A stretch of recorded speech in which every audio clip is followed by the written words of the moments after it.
I reach the cliff edge just after dawn. The wind is immediate, cold, steady, pushing against my chest, like a hand testing my resolve. Below me, the valley stretches for miles, wrapped in morning mist.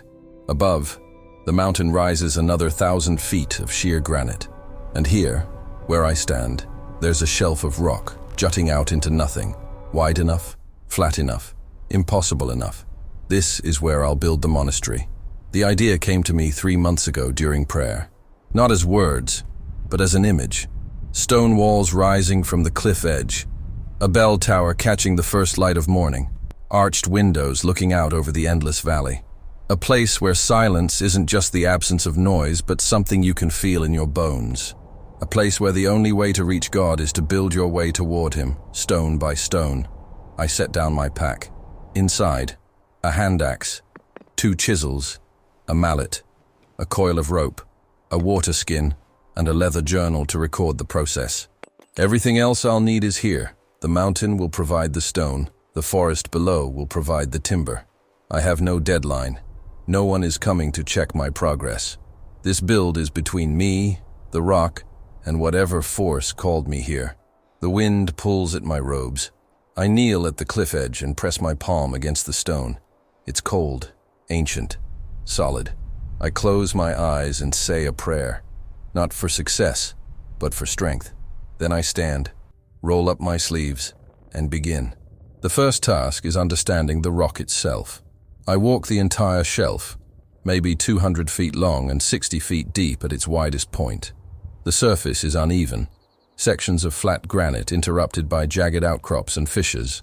On the eastern edge, a natural overhang creates a shallow cave, sheltered from the worst of the weather. That's where I'll sleep for now. On the western side, the cliff drops away so steeply that I can't see the bottom through the mist. That's where the bell tower will go. Visible from the valley, impossible to ignore. I spend the first week simply clearing debris, loose stones, brittle shale, centuries of accumulated dirt and lichen. I work methodically, prying up rocks with the axe, sweeping dust over the edge where it vanishes into the void below. Every evening I watch the sun set over the valley, painting the mist gold and pink. Every morning I wake to the sound of wind and the distant cry of eagles. By the end of the second week, I have a clean, flat workspace and a growing pile of usable stone. The rock here is dense granite, gray streaked with white quartz. It splits cleanly if you find the right angle. I practice on smaller pieces first, learning the rhythm. Chisel positioned along the grain, 3 sharp strikes with the mallet, the satisfying crack as the stone separates. My hands blister, then callous. My shoulders ache. But each evening, the pile grows. Day 16. I begin laying the foundation for the outer wall. The structure needs to follow the natural curve of the cliff, anchoring itself to the mountain while extending out over the void. I start on the northern side, where the shelf is deepest and most stable. I dig a shallow trench, clearing away loose soil until I hit solid granite. Then I begin setting the first stones. Each one must be placed with absolute precision. There's no mortar yet. I'll make that later from clay and lime I'll gather from the forest. For now, the stones must lock together through weight and geometry alone. I choose a massive cornerstone, nearly 3 feet across, and wrestle it into position. It takes an hour. The sound it makes when it settles, a deep, final thud, is the first real sound of the monastery beginning to exist. The wall rises slowly. Each stone must be shaped to fit the ones around it. I chisel rough edges smooth, test the fit, adjust, test again. When a stone locks into place perfectly, the satisfaction is almost spiritual. When it doesn't, I start over. There's no rushing this. The mountain has been here for millions of years. The monastery will take as long as it takes. 3 weeks in, I descend into the forest for the first time since arriving. The path down is treacherous, a narrow trail carved into the cliff face, barely wider than my shoulders. I move carefully, testing each handhold, aware that a single mistake means a fall I won't survive. But I need timber, and the forest below is thick with pine and oak. I spend 2 days selecting trees, not the tallest or the straightest, but the ones that feel right. Strong grain, few knots, already dead or dying, so I'm not taking living wood unnecessarily. I fell them with the hand axe, strip the branches, and begin the brutal work of hauling them up the cliff. I rig a pulley system using rope and a natural outcrop above the monastery site. It's slow, exhausting work. Each log takes hours. By the time I've hauled 12 beams to the top, my hands are raw and my back feels like it might break. But now I have what I need for the roof structure. Day 31. The outer wall is waist high and beginning to take shape. From the valley below, someone might notice it now. A line of gray stone tracing the cliff edge, unnatural and deliberate. I wonder if anyone is watching. I wonder if anyone cares. Mostly, I don't think about it. The work is enough. The wind is relentless up here. Some days it's a whisper, sliding over the stone with a sound like distant singing. Other days it's a roar, strong enough that I have to brace myself to avoid being pushed toward the edge. I learn to read it, to anticipate the gusts, to work during the calm periods and rest when it howls. I begin shaping the interior spaces. The monastery will have 3 main chambers, a chapel facing east to catch the sunrise, a small dormitory where I'll sleep, and a scriptorium where I'll copy sacred texts by candlelight. Between them, a central courtyard open to the sky, with a simple stone well that will collect rainwater. The well takes a week to dig, chiseling through solid granite inch by inch, my arms screaming, my breathing echoing up from the depths. When I finally hit water, I kneel at the edge and cup my hands to drink. It's ice cold, clean, perfect. I pour the rest over my head and let it drip down my face. For the first time since arriving, I laugh out loud. The sound is strange, too loud, too human in this place of stone and wind, but it feels good. Day 47. A storm rolls in from the west. I see it coming hours before it arrives. A wall of black clouds devouring the sky, lightning flickering inside like veins of white fire. I secure everything I can, lashing down timber, covering the tool pile with my tarp, retreating to the shallow cave. Then the storm hits. The wind doesn't howl, it screams. Rain comes sideways, so hard it stings exposed skin like needles. Lightning strikes the peaks above. The thunder so loud it shakes the stone beneath me. I huddle in the cave, wrapped in my cloak, and pray. Not out of fear, exactly, but out of respect for what the mountain can do. The monastery in progress is completely exposed. If the wind is strong enough, it could rip away everything I've built. The storm lasts through the night and into the next day. When it finally passes, I emerge to find the workspace transformed. The tarp is gone, torn away. Several stones from the wall have shifted, though mercifully none have fallen. The timber pile is soaked, and one beam has rolled dangerously close to the edge. But the foundation holds. The cornerstone hasn't moved. The well is full of fresh rainwater. I spend the next 2 days repairing the damage, resetting stones, redistributing weight, reinforcing weak points. It's frustrating work, but it teaches me something important. The monastery has to be built to withstand this. Every joint must be stronger than I think it needs to be. Every beam must be anchored as if the mountain itself is trying to tear it loose. By day 60, the outer wall is complete. It follows the curve of the cliff edge in a gentle arc, rising 6 feet high, capped with flat stones I've carefully shaped and fitted. Standing inside it for the first time feels different, protected, enclosed, sacred. The wind still reaches me, but it's filtered now, softened. The wall transforms the raw cliff shelf into something intentional, something human. I begin building the chapel. It will occupy the eastern section, with a large arched window facing the sunrise. The arch is the hardest thing I've built so far. I construct a wooden frame first, shaping it carefully to the curve I want. Then I begin setting stones around it, each one cut at a precise angle so they lock together under their own weight. It's a technique I learned from an old mason years ago. Each stone supporting the ones beside it, the whole structure held in place by compression alone. It takes 12 days to complete the arch. When I finally remove the wooden frame and the arch stands on its own, I step back and stare at it for a long time. It's beautiful. The stones fit so perfectly that you can barely see the seams. Sunlight pours through the opening, illuminating the interior space with golden light. For the first time, I can imagine what this place will become. The dormitory is simpler, a rectangular chamber built against the mountain's face with a low doorway and a single window. I build a sleeping platform from timber, raised off the ground to avoid the cold. Above it, I carve a small alcove into the rock where I can place a candle and an icon. The space is small, maybe 8 feet by 10, but it's mine. When I finally move my belongings from the cave into the dormitory, it feels like a victory. Day 83. I descend into the forest again, this time searching for clay. I find it near a stream, thick, gray, heavy. I dig out as much as I can carry, packing it into a canvas sack I've fashioned from my old tarp.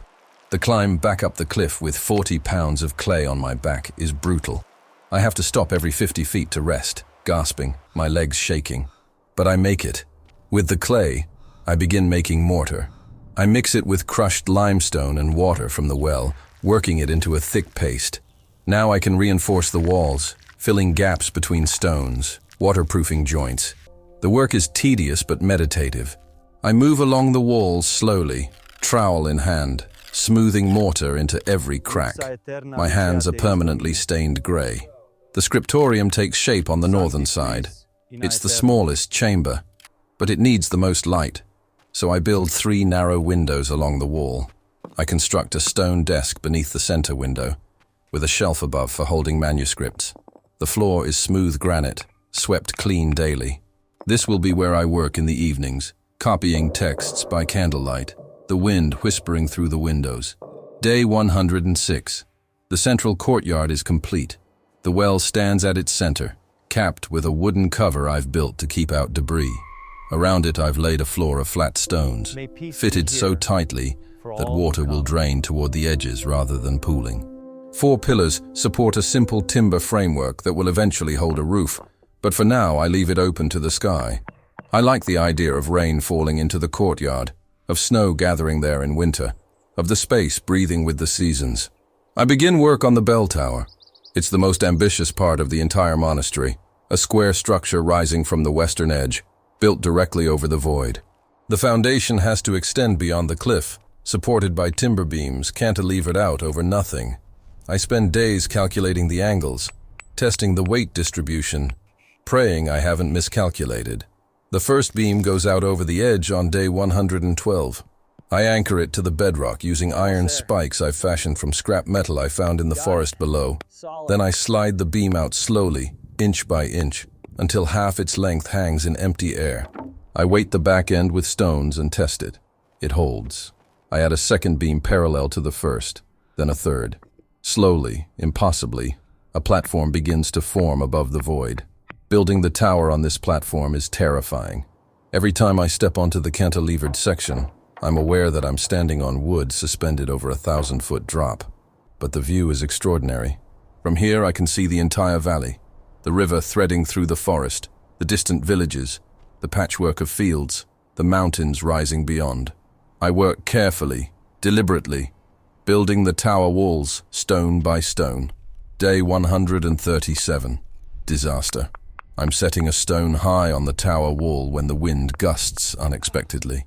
The stone slips from my hands, falls, strikes the edge of the platform, and ricochets out into space. I watch it fall, tumbling end over end, until it disappears into the mist below. My heart is hammering. If that had been me instead of the stone, I sit down on the platform, legs dangling over the edge, and breathe, slowly, in and out. The wind pulls at my hair. Below me, there's nothing but air and mist, and the distant sound of the river. I say a prayer of thanks. Then I stand, dust off my robes, and get back to work. The tower rises. 20 feet, 25, 30. At the top I build an open chamber with arched windows on all 4 sides. This is where the bell will hang. I haven't found the bell yet. That will come later. But the space is ready for it, waiting. Day 151. The roof is the final major challenge. I've built the timber framework, 12 massive beams spanning the various chambers, supported by the walls and pillars. Now I need to cover it. I spend a week cutting pine shingles, shaping each one by hand. Thousands of them. My fingers are numb from the repetitive work, but I keep going. Each shingle gets a small hole drilled near the top, so it can be pegged to the frame. Installing the roof takes another 2 weeks. I start at the lowest edge and work my way up, overlapping each row of shingles so water will run off rather than seeping through. It's slow, meticulous, exhausting. But when it's done, the monastery is finally weatherproof. I stand in the chapel during the next rainstorm and listen to the sound of water drumming on wood above my head. Inside, it's dry. I made this, with my hands, with stone and timber, with months of work. I made this, day 173. I descend into the valley for the final time. In a village at the base of the mountain, I trade a day's labor for a bronze bell. Old, dented, but still functional. It weighs 60 pounds. Getting it up the cliff is the hardest single task of the entire build. I rig a complex pulley system, hauling the bell inch by inch up the cliff face. It takes most of a day. When I finally get it to the top, I collapse beside it, gasping, laughing, crying a little. I hang the bell in the tower the next morning. It's suspended from a wooden beam by a thick rope, positioned so the clapper strikes the center when the rope is pulled. I test it once. The sound rolls out over the valley, deep, clear, beautiful. It echoes off the mountains, fills the air, lingers long after the bell has stopped moving. I ring it 3 more times, slowly, and then I'm silent. The monastery has a voice. The final weeks are dedicated to details. I build simple wooden furniture, a bench in the chapel, a table in the scriptorium, a door for the dormitory. I carve a cross from oak and mount it above the chapel's arch. I whitewash the interior walls using lime I've made from crushed shells gathered from the forest stream. The stone turns pale, bright, clean. I plant a small garden in the courtyard, herbs and vegetables in wooden boxes filled with soil I've hauled up from below. It's unlikely they'll survive the wind and altitude, but I try anyway. Something about the place needs life beyond just stone and timber.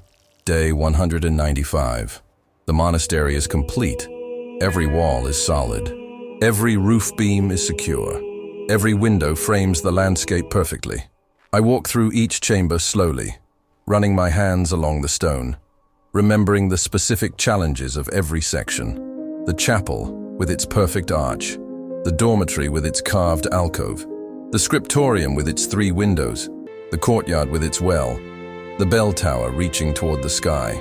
As the sun sets, I climb to the top of the bell tower and look out over the valley. The light is golden, the shadows long. Below me, the monastery spreads across the cliff edge, a structure that shouldn't exist, built by hands that had no right to succeed. But here it is, real, solid, permanent. I ring the bell once. The sound carries for miles, reaching every corner of the valley.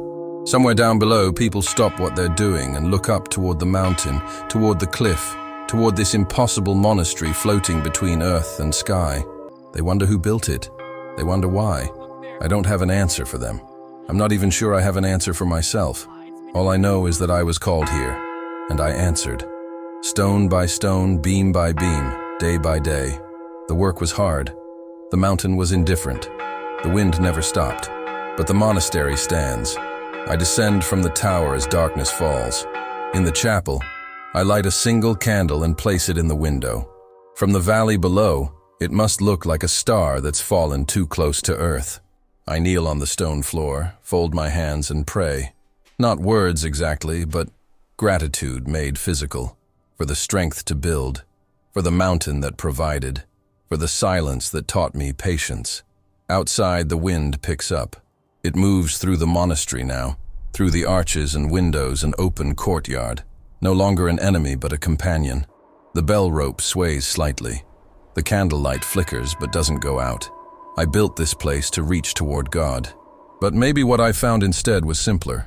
The quiet satisfaction of making something beautiful in an impossible place, of turning stone and timber into shelter, of answering the question why with the only response that matters.